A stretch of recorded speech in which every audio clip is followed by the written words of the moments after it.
I have a bunch of my indoor houseplants that I brought outside for the summertime, but now that it's fall, I need to bring these suckers inside of my home.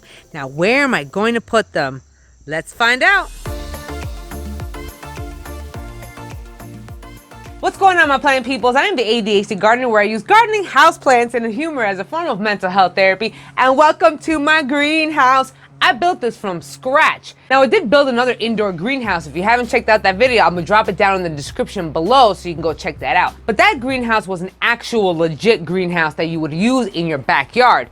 This time, I actually just built one myself using just the materials that I had on hand because, you know, a gal's broke, you know what I'm saying? There was a few things that I needed to get further in depth about with this greenhouse, but I saved that video for my Patreon. So if you want to become a Patreon supporter where we can chill together, live stream, vlogs, you get the behind the scenes of my videos and my life and whatnot, then come check me out on Patreon. Now, you may want to skip around in this video depending on what kind of information you're looking for, because I will show you how to bring in your houseplants from outside to indoors, because there is something that we got to do, and that has to do with quarantining them and spraying them all down. So after the plants are out of quarantine, then we got to build this greenhouse, and that was a lot of work, I'm not gonna lie. Step 3 is bringing all the plants inside and decorating to our heart's content. Now, normally you would not need a lot of humidity if you don't have tropical plants that require a lot of humidity. However, I'm a tropical gal, so I love to be around my own tropical plants. All right, so first things first is going outside, collecting all of our house plants, and starting the whole quarantine process. Flashback. The first thing we need to do before we start bringing our plants inside is to inspect our plants. We all know about hitchhikers, and those bugs can be really small and they can hide in the smallest of places. So what we really need to do is inspect every single plant before we even think about bringing them inside. I know, tedious and boring. And you know how I feel about tedious and boring. But again, plants are therapy, and if I want my plants to survive, I need to do this. We're gonna be inspecting our plant, just checking them out and see if there's any problems, any bugs, any dead leaves. We don't want any of that stuff. Like this one, I'm gonna have to cut off. I don't have to, I could always cut it off inside. Oop, look, that came off. Don't need that. Sometimes, depending on where you're putting your plants outside, you're gonna have some falling debris all up on it. Look at that, see, just everywhere. Just remove all of that excess. You don't need it. You don't wanna bring in anything from the natural outside environment indoors. Remember, if you're bringing them from outside inside, your chances are, most likely, you're gonna be bringing something inside. It's just a matter of what are you bringing inside, and can it be easily managed is the question. This is where observation comes in handy. You really gotta pay attention to see if you see any moving, anything. Okay, I'm lifting up the leaves, and look at that. We're gonna have to look at the base of them. Sometimes you may not even find anything on the soil or plants, which leads me to tip number 2 when it comes to bringing in your plants inside. The second thing that we're going to need to do is spray down all of our plants. It is absolutely necessary to get rid of any existing bugs that are on our plants, because if not, they will hitchhike into our house, and then we all know what happens with that infestation, and we don't want that. My main stuff is organic neem oil. I like to get the 100% cold press because I know that that is the best way to get my neem oil. Then, of course, I have my dish soap.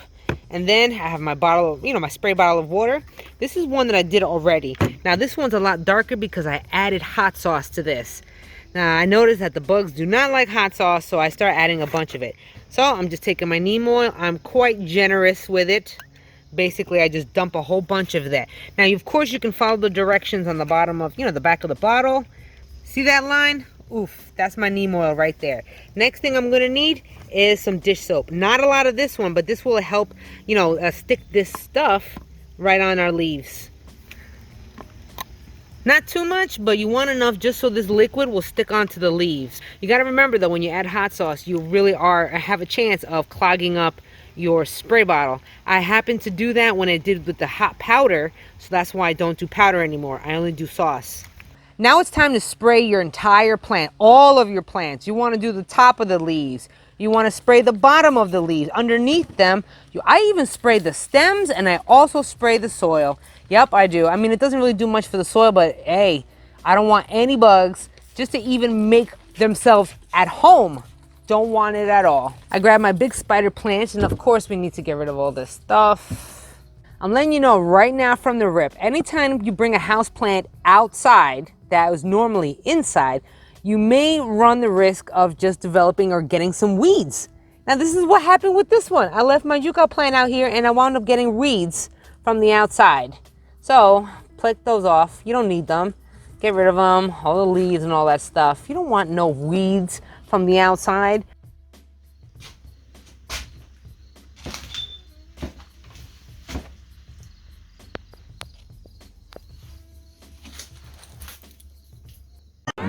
Much later. After your quarantining your plants is over, now we gotta build the indoor greenhouse. Now, if you don't have any mold issues or humidity problems, then you won't possibly have to build a greenhouse. I mean, after all, I am a tropical gal. I love my tropical plants, but that requires a boatload of humidity, which is another reason why I had to build this greenhouse. Next is you're gonna need a few materials. Of course, the greenhouse plastic. You're gonna need something to keep or maintain a framing for the plastic. I'm using PVC, so this was pretty darn easy to find the materials, and it was also pretty cheap. For the amount of humidity that I needed to maintain all of these houseplants, I really did not want to screw up my home. Now, if you have mold issues or you're having problems with something with your home and you don't want all that moisture because it can mess up your home or your apartment, just letting you know now, then a greenhouse, a tent, or something like that could be an option for you. Yeah. Welcome to another crazy greenhouse build that I dragged him in again. I had leftover PVC on hand from all the multiple projects I've had before. You're basically just building a frame with PVC, whether it's a square or it's off the wall like this. The only thing I used was the PVC and the fittings to connect the PVC pipes together. That was it for the frame. It'll work just fine and minimal cost. Phantom smell. Must be. You don't smell habaneros, right? Hot, and spicy. A little bit. Not just me. A little bit. Very faint. Yes. Where did the hell that come from? The plastic maybe?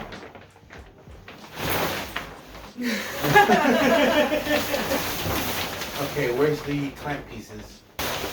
Probably should have got that first. Again. As much as I say, I'm not gonna help you with this crap. He is. He's gonna help me. Oh, he always goes with my crazy antics. Oh, do your thing. You can't do that. You're so cute though. Oh, your hair's working for you today on camera, so good job. Jose used a bunch of these to snap on the plastic onto the PVC pipe.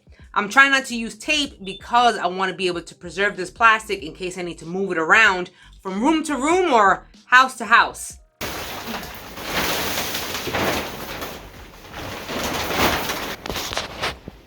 Well, my hair looks like a hot mess. And we're doing this. Hey, this is gonna work out. Look at it. I like this. This is gonna work. It has to work.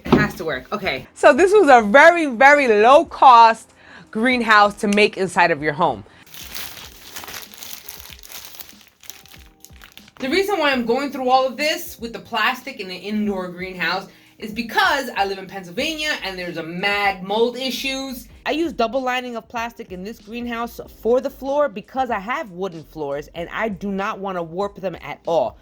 That plastic from the floor is also going to drape up and cover the wall because, again, humidity, moisture on the walls. I don't need my paint to start bubbling. I don't need any problems. Oh my gosh, I love these clips. I'm moving this further back. I may tape it. I'm not really sure. I know I had to tape the ends of it. I'm also having double liner. It's not on everywhere, but it's on most of the floor. I noticed in the greenhouse from last year that I only had that one layer of plastic. So if I ripped it like I did, then water got on the floor. And I'm not trying to have that here because remember, no moisture needs to escape out of here. What are you doing, Holmes? I need you to get out. Are you gonna get out? Get out, man. Noodles, get out too. What are you guys doing? First of all, you shouldn't even be anywhere near my greenhouse, people. Noodles? Ramen noodles? Jose is going to be putting up a grow light right here just to encourage more growth on those shady and rainy days where I'm not getting a lot of sunlight. And besides, in the wintertime, we don't really get a lot of sunlight anyway. Look how much sun I get during the day. And this is on a good day, all right? So I know that if I open up the window in the back, I will get some more sun in there. But I'm gonna have a grow light right up on top. So that should provide a lot more, light. After we set up the greenhouse, put up the lights, the fans, the humidifier, then we can start putting in and, decorating with the houseplants. I love plants. What can I say? Now, what better way to even further survive the winter time is bringing this greenhouse technically inside of my bedroom. Because why not? Why not? Luckily, Jose doesn't give a rat's patoot about being surrounded by plants. I got Jose to bring in the heavy plants at first. Those are the ones that I will not pick up. But it took a lot of time to rearrange and put all the plants where I needed them to be. The way my grow light is set up is to hit that huge alocasia. That is my pride and joy. So I need all of my really, really pretty plants that are gonna be thriving, just like the alocasia. I want them all lumped together. And that's what I'm doing right now on that corner of the greenhouse. Greenhouse? Indoor greenhouse. Now I'm taking a chance and putting all my eggs in one basket. Basically, I'm putting all my plants in one area. Now, this can be a good thing and a bad thing, I tell you right now, because if it's a good thing because you can control the heat, humidity, temperature, blah, blah, blah, with all of your plants. But the bad thing is, if you have an infestation, then all of the plants are gonna get hit because they're all in the same area. So this is why spraying them down and quarantining them is so important, because you don't wanna have any introduction of any bugs in this greenhouse, especially in my bedroom. I'm not trying to have that. Oh my gosh, Ramen, no you're not, you are. Oh, Ramen, oh, you're so cute though. I have a lot of people telling me that you're not supposed to have a lot of these plants around your cats because they're toxic.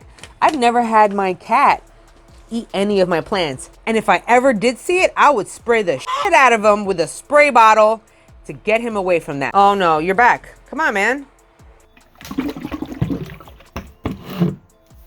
Oh, Ramen, what are you doing? All right, let's pump up the humidity. There we go. That humidity is gonna be really good for the plants. Look at this. That's what I'm talking about. I do gotta get a thermostat or whatever that is so I can check the humidity level in here, but I'm really shooting for about 60% humidity. I would be all right with 50, but ideally I'm shooting for 60% all up in here. But it actually works out, and then look, check it out. So behind here, luckily, oh gosh, PVC is very forgiving. I managed with all the holes, with the humidifier, the fan, and the grow light, I attached it to one of these, like an well, of course this is an extension cord, but there's a, one of those outlets that holds like a bunch of other outlets.